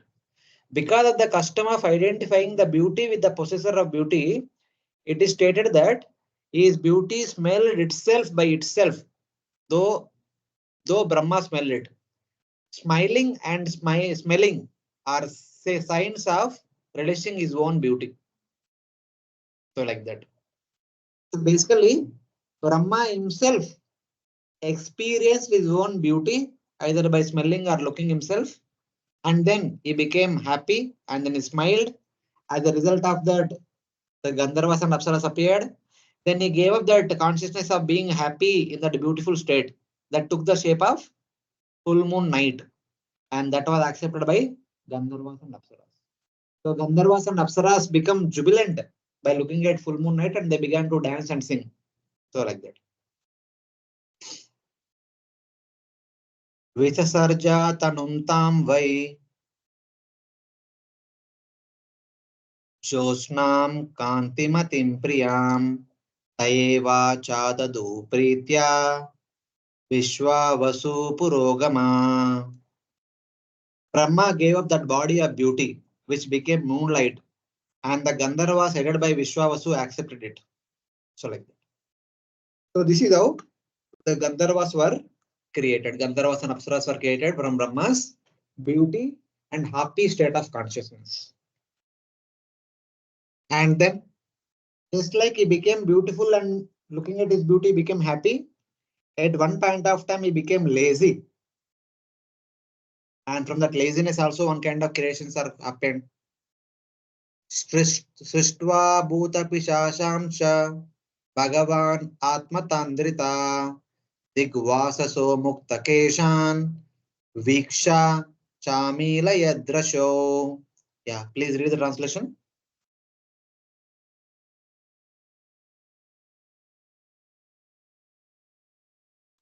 The glorious Brahma next evolved from his sloth, the ghosts, and he finds. But he closed his eyes when he saw them stand naked with their hair scattered. Creating the bhutas and pishachas from laziness and seeing them naked and with loosened air, Brahma closed his eyes. How it happened? But Brahma felt laziness. From that, the bhutas and pichachas appeared. That laziness became yawning and sleep. So Brahma became lazy and he fell apart and he began to sleep and yawn. From the sleeping and yawning condition, the bhutas appeared, bhuta pretas appeared. When Brahma woke up, he saw the bhuta pretas without any closing, and Brahma became very much bewildered and he closed his eyes. So like that. Bhutas accepted that yawning and sleep. The effect of laziness is called Tandri. So now the next verse says that just like the Bhuta Pretas and Pishashas appeared from the laziness, yawning, and sleep of Brahma, when people are almost in the darkest consciousness of sleeping, yawning, and laziness, etc., such kind of people can be attacked by ghosts. They can be haunted by ghosts. That is indicated in the next verse. Jagrustad Visrushnam tam Jrumbanakyam tanum prabho Nidram Indriya Vikledo Yaya Bhuteshu Drushyate Yeno Chistan Darshayanti Tam Unmadam Prachakshate. Here in Brahma says that this verse says that when Brahma gave up his body called laziness, Bhutas Pishashas accepted it. That body in which the senses become contaminated is called sleep. And by that contamination, Bhutas attack the contaminated persons. That condition is called madness. Basically, when a person is so much affected by sleep, laziness, and yawning, all one's senses are contaminated. In that contaminated state, one gives a way for the bhutas to attack a person. By sleep, moistening of the mouth and other senses takes place. By that, the bhutas attack contaminated persons. That attack is called madness. In others, people are called mad when they are attacked by the bhutas. So when one is attacked by the bhutas, one becomes mad almost. Because one is not oneself active. One will be controlled by the bhutas. One act in a different way only. Thus one becomes mad. But this is possible only when a person becomes lazy. Here three things are mentioned. Lazy, yawning, and sleep. These things will contaminate a person, and as a result of that, time a person will be attracted by the ghosts. Like that. So like this, there are other more creations also. So few more, it goes all the way up to 40, 46, 47. Okay, till 46. So any questions till now, Hare Krishna?